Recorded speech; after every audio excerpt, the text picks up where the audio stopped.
Praise Lord. खुदावन यहोशुआ मसीह के नाम से फिर एक बार मैं आप सबों को इस यूट्यूब चैनल के अंदर स्वागत करते हैं। और फिर एक बार खुदा ने मुझे आपके सामने बुधवार की बाइबल स्टडी के लिए उपस्थित किया है। आज एक नए विषय में हम प्रवेश करेंगे।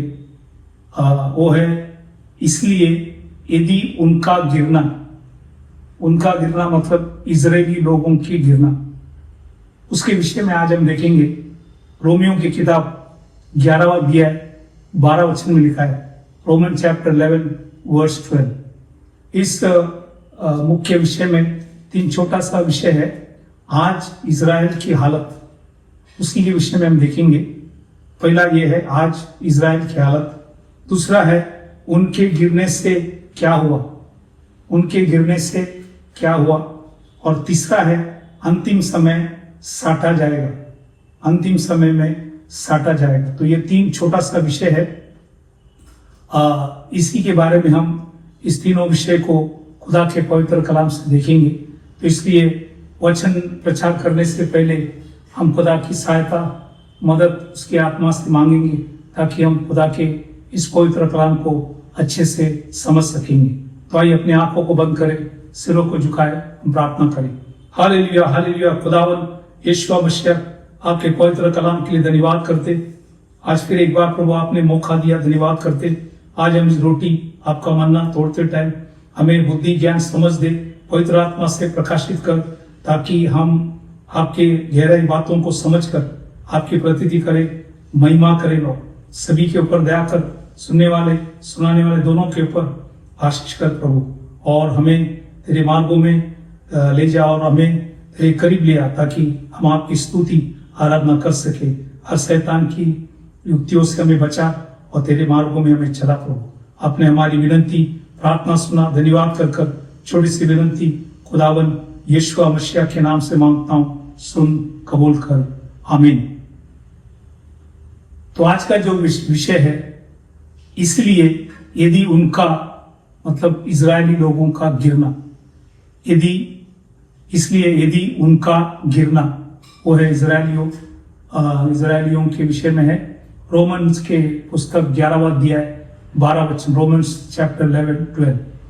इसमें पहला सा छोटा विषय है, आज इजराइल की हालत क्या है। उसी के विषय में हम लोग खुदा के पवित्र कलाम से कई बातों को देखेंगे, क्योंकि परमेश्वर की दास पौलुस अन्य जाति मंडली को लिखते टाइम काफी चीज इजरायलियों के विषय में उनको बताया जाए। वो बातों को हम देखेंगे, उनका हालत क्या है। जैसे रोमियो की किताब 11वां अध्याय 8वां वचन, रोमन चैप्टर 11:8, वहां पे लिखा है, परमेश्वर ने उन्हें आज के दिन तक बाहरी नींद में डाल रखा है। तो आज परमेश्वर ने उनको नींद में डालकर एक नींद की आत्मा दिया है। उनको उठकर सत्य को पहचान नहीं सकता है। आज वो नया करार नहीं मानते, यहोशुआ मसीह को नहीं मानते, क्योंकि ये वचन यहाँ पे उनके बारे में लिखा गया। और भी कई वचन लिखा है, रोमियो की किताब 11:25, रोमन चैप्टर 11:25, हे भाइयों, कहीं ऐसा ना हो कि तुम अपने आप को बुद्धिमान समझ लो। इसलिए मैं नहीं चाहता कि तुम इस भेद से अनजान रहो कि जब तक अन्य जाति पूरी रीति से प्रवेश कर ले, तब तक इजराइल का एक भाग ऐसा ही कठोर होगा। तो आज वचन में लिखा है कि पौल अन्य जातियों को समझाता है कि जब तक अन्य जाति पूरी रीति से परमेश्वर में प्रवेश नहीं करता है, तब तक इजराइल को बाइबल के अंदर लिखा है कठोर रखा है, अंधा किया है परमेश्वर ने। ये है यहाँ पे लिखा गया। उसी समान परमेश्वर के दास पौलुस कोरिन्थी मंडली को लिखते टाइम उनसे भी इनके विषय में, इजराइल के विषय में लिखा है। दूसरी कोरिन्थियों की किताब 3:14 में लिखता है, 2 कोरिन्थियन चैप्टर 3:14, परंतु वे मतिमंद हो गए, क्योंकि आज तक पुराने नियम पढ़ते समय उनके हृदय पर वही पर्दा पड़ा रहता है, पर वह मसीह में उठ जाता है। तो इसलिए आज उनके ऊपर पर्दा है, उनके ऊपर नींद की आत्मा है, उनके ऊपर बाइबल के अंदर लिखा है परमेश्वर को कठोर किया, अंधा किया है।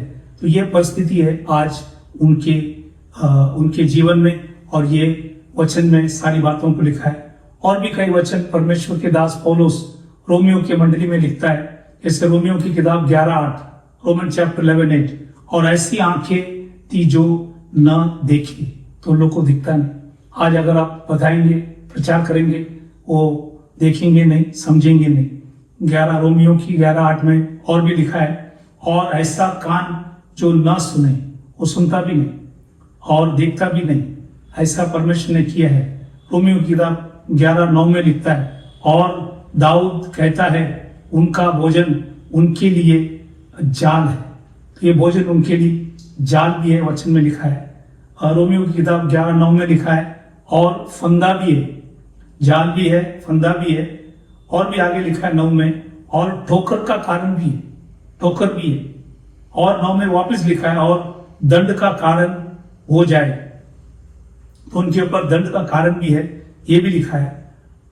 आगे और भी कुछ वचन पौल परमेश्वर के दास पौलुस लिखता है, रोमियो की 11वां अध्याय 10वां वचन में, रोमन्स चैप्टर 11 वर्स 10, उनकी आंखों पर अंधेरा छा जाए ताकि ना देखे। तो अंधेरा भी है उनके ऊपर कि वो ये सत्य को जानते नहीं, नया करार पढ़ते नहीं, मसीह को नहीं पहचानते।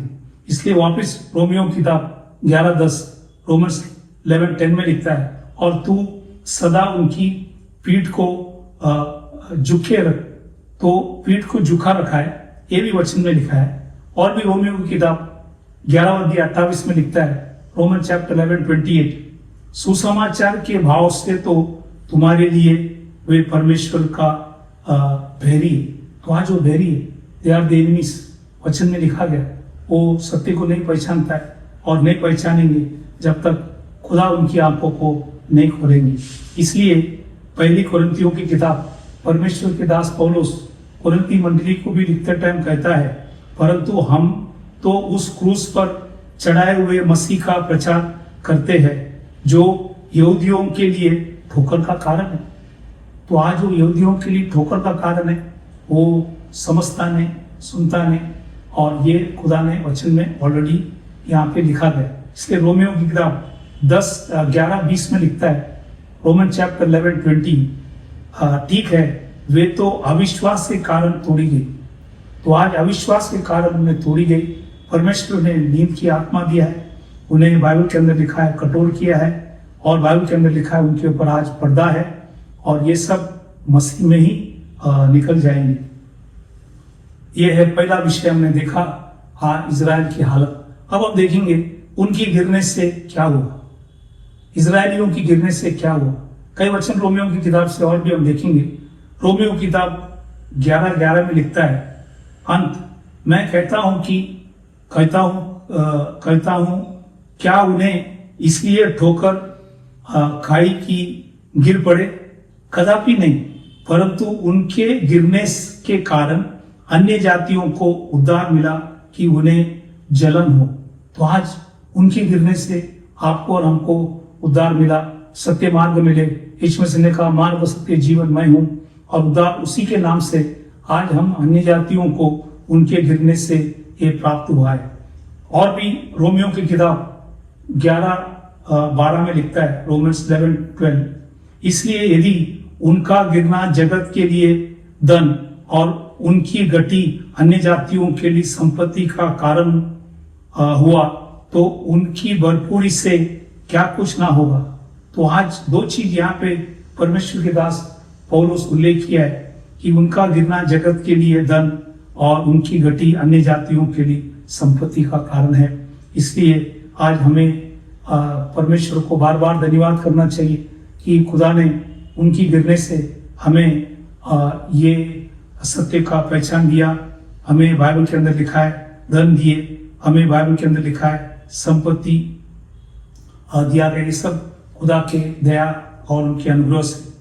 और भी परमेश्वर के दास पौलुस 11:15 में लिखता है, वो रोमियो की किताब 11:15, रोमन्स 11:15, क्योंकि जब उनका त्याग दिया जाना जगत के मिलाप का कारण हुआ, तो उनका ग्रहण किया जाना मेरे मरे हुए में से जी उठने का बराबर ना होगा। तो बाइबल के अंदर लिखा है उनका गिरना, बाइबल के अंदर लिखा है जब प्रभु उनको उठाएंगे तो वो बाइबल के अंदर लिखा है उनको परमेश्वर जरूर आशीष करेंगे। आगे रोमियो की किताब और भी परमेश्वर के दास पौलुस लिखता है, रोमियो की किताब 11:21 दिया है, रोमन्स 11:21, क्योंकि जब परमेश्वर ने स्वाभाविक डालियों को ना छोड़ा तो तुझे भी ना छोड़ेगा। तो परमेश्वर के दास पौलुस रोमी मंडली से कहता है जो अन्य जाति मंडली था, अगर परमेश्वर स्वाभाविक डालियों को छुड़ा नहीं तुझे भी नहीं छोड़ेंगे। इसलिए आज हम इस बातों को ख्याल करें, हम जो भी दिया हुआ वचन को मानकर चले ताकि प्रभु हमें न छोड़ेंगे। रोमियो की किताब 11वां अध्याय 22 में लिखता है, रोमन चैप्टर 11:22, इसलिए परमेश्वर की कृपा और कड़ाई को देख, जो गिर गए उन पर कड़ाई, परंतु तुझ पर कृपा, यदि तू उसमें बना रहे, नहीं तो तू भी काट डाला जाएगा। तो परमेश्वर के दास पौलुस एकदम साफ लिखता है, अगर हम भी उसमें अगर नहीं बना रहेंगे तो हमें भी काट डाला जाएंगे, अन्य जातियों को भी। इसलिए इस बातों को हम कभी भी ख्याल करें। इसलिए हमने दूसरा विषय देखा, उनकी गिरने से क्या हुआ, वो अन्य जातियों के लिए एक बहुत बड़ी आशीष और हमारे लिए सत्य की पहचान खुदा ने हमें दिया है। अब हम तीसरा विषय में जाएंगे, छोटे विषय, अंतिम समय साटा जाएगा। अंतिम समय में इजरायलियों को साटा जाएंगे, उसके विषय में कई वचनों को हम देखेंगे जो परमेश्वर के दास पौलुस रोमियो की किताब और यहाँ पे सारी बातों को उन्होंने यहाँ पे उल्लेख किया, उसी को हम देखेंगे। जैसे रोमियो की किताब 11वां अध्याय 23 में लिखता है, वे भी यदि अविश्वास में ना रहे तो साटे जाएंगे, क्योंकि परमेश्वर उन्हें फिर साट सकता है। तो परमेश्वर उन्हें आज भी साट सकता है, उन्हें बाइबल के अंदर लिखा है लेके आ सकता है। ये परमेश्वर के हाथ में वो शक्ति सामर्थ्य है। इसलिए रोमियो की किताब 11वां अध्याय 24 में लिखता है, रोमन चैप्टर 11:24, क्योंकि यदि तू उस जैतून से जो स्वाभाविक जंगली है काटा गया और स्वभाव के विरुद्ध अच्छा जैतून में साटा गया, तो ये जो स्वाभाविक डालिए है अपने ही जैतून में क्यों न साटे जाएंगे। तो उनको साटा जाएंगे। बाइबल के अंदर लिखा, हम तो अन्य जाति लोग, हम लोग जंगली थे, कुछ भी मानते थे, कुछ भी करते थे, कैसे भी रहते थे, लेकिन आज प्रभु ने हमारे आंखों खोलकर हम जंगलियों को, बाइबल के अंदर लिखा है स्वाभाविक डाली में, बाइबल के अंदर लिखा है अच्छा जैतून के अंदर साटा गया। तो क्या प्रभु उन्हें भी नहीं करेंगे? वो जरूर करेंगे। इसलिए रोमियो की किताब 11:26 में लिखता है, रोमन चैप्टर 11:26, और इस रीति से सारा इज़राइल उद्धार पाएगा, जैसा लिखा है, छुड़ाने वाला सियोन में आएगा और अबक को याकूब से दूर करेगा। तो अबक जो है अनगॉडलीनेस, याकूब से दूर करेगा। ये परमेश्वर स्वयं कर सकता है, वो करने के लिए योग्य है। इसलिए खुदा ने इन इजरायली लोग जो काफी सालों से ऑटोमन एम्पायर के अंदर थे, लेकिन 1948 में 1948 को खुदा ने जो वायदा इब्राहिम इसहाक याकूब से किया, उसी के अनुसार उन्हें अपने स्थान में प्रभु ने ले आए।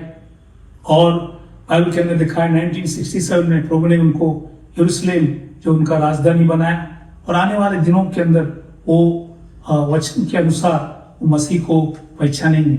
इसलिए रोमियो की किताब 11:27, रोमन चैप्टर 11:27 में लिखता है, और उनके साथ मेरी यही वाचा होगी, जबकि मैं उनके पापों को दूर कर दूंगा। तो परमेश्वर ने अबक भी निकालेंगे और पापों को भी परमेश्वर दूर करेंगे। आज उनके ऊपर जो नींद की आत्मा है उसी को निकालेंगे, कठोरता निकालेंगे, उसके हृदय से जो पर्दा है उसी को हटाएंगे। सारा बातों को वचन में लिखा। इसलिए रोमियो की किताब 11:28 में लिखता है, रोमन्स 11:28, परंतु चुने लिए जाने के भाव से वे बाप दादाओं का कारण प्यारा है। तो ये लोग प्यारा लोग हैं, परमेश्वर ने उनको बुला नहीं। बाप दादाओं के कारण वो प्यारा है। भले सुसमाचार के लिए वो बैरी है, लेकिन बाप दादाओं के लिए प्यारा है। रोमियो किताब 11:31 में लिखता है, रोमन्स 11:31, वैसे ही उन्होंने भी अब आज्ञा ना मानी कि तुम पर जो दया होता है, इसलिए उन पर भी दया हो। तो परमेश्वर जैसे आप और मेरे ऊपर दया किया, आने वाले दिनों के अंदर उनके ऊपर भी खुदा दया करेंगे। रोमियो किताब 11वां अध्याय 1 वचन में लिखता है, रोमन चैप्टर 11:1, इसलिए मैं कहता हूं, क्या परमेश्वर ने अपने प्रजा को त्याग दिया? कदापि नहीं। तो परमेश्वर ने उनको त्याग नहीं दिया। वचन में लिखा है, रोमियो किताब 11:2 में, रोमन्स 11:2 में लिखता है, परमेश्वर ने अपने उस प्रजा को नहीं त्यागा जिसे उसने पहले से ही जाना है। तो परमेश्वर पहले से ही जाना है, उनको त्यागा नहीं है। और इसलिए इस बातों को भी जानना जरूरी है। इसलिए परमेश्वर के दास पौलुस जब कोरिन्थियों की मंडली में लिखते टाइम उन्हें भी इनके बारे में, इजरायलियों के बारे में बताया गया। दूसरी कोरिन्थियों की किताब 3:16 में लिखता है, परंतु जब कभी उनका हृदय प्रभु की ओर फिरेगा, तब वह पर्दा उठा जाएगा। तो परमेश्वर को पर्दा एक दिन उठेंगे और ये जरूर मसीह को जानेंगे। इसलिए परमेश्वर के दास फिर एक बार रोमियो के मंडली से कहता है, रोमियो किताब 9:27-28, रोमन चैप्टर 9:27-28 लिखता है, और एशिया इजराइल के विषय में पुकार कर कहता है, चाहे इजराइल की संतानों की गिनती समुद्र के बालू के बराबर हो, तो भी उनमें से थोड़े ही बचेंगे। तो जरूर बचेंगे, वचन में लिखा है, और प्रभु उनको बचाएंगे, क्योंकि प्रभु अपना वचन पृथ्वी पर पूरा करके धार्मिकता से शीघ्र उसे सिद्ध करेगा। तो परमेश्वर धार्मिकता से उस बाइबल के अंदर लिखा है सिद्ध करेगा। वो परमेश्वर योग्य है।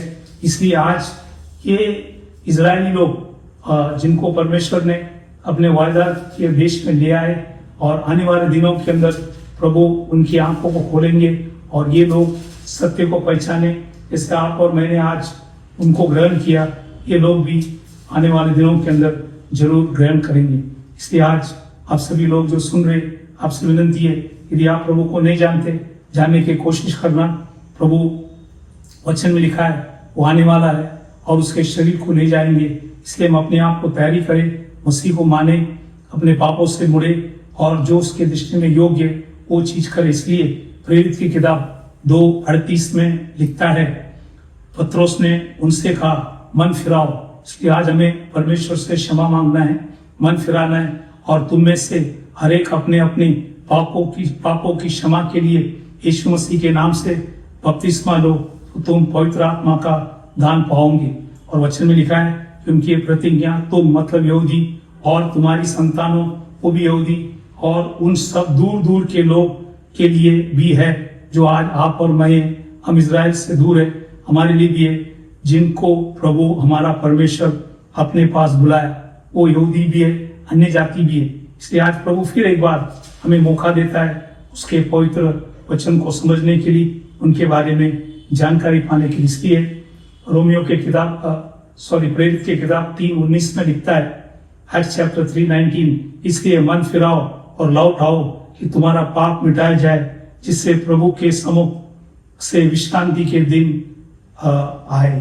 तो इसलिए आज प्रभु तुम्हें अपने आंखों को खोल सकता है। प्रभु से प्रार्थना कीजिए, पापों को कबूल कीजिए और मसीह के चरणों में आइए, क्योंकि वो एक दिन वचन में लिखा है कि वो आएंगे मंडली लेने के लिए। इसलिए बातों को जानना जरूरी है।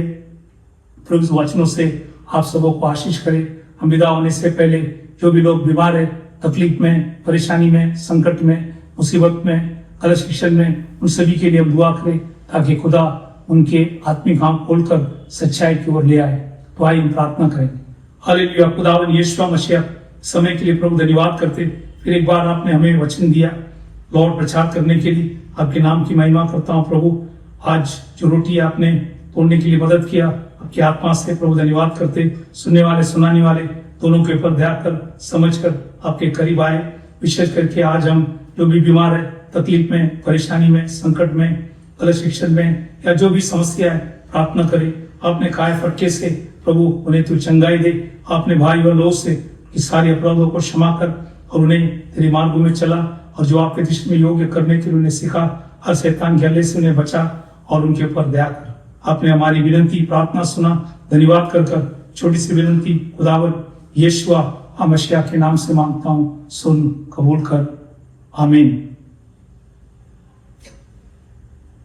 फिर एक बार मैं कलीसिया की तरफ से आप सबों को धन्यवाद करना चाहता हूं कि आप परमेश्वर के पवित्र कलाम सुन रहे।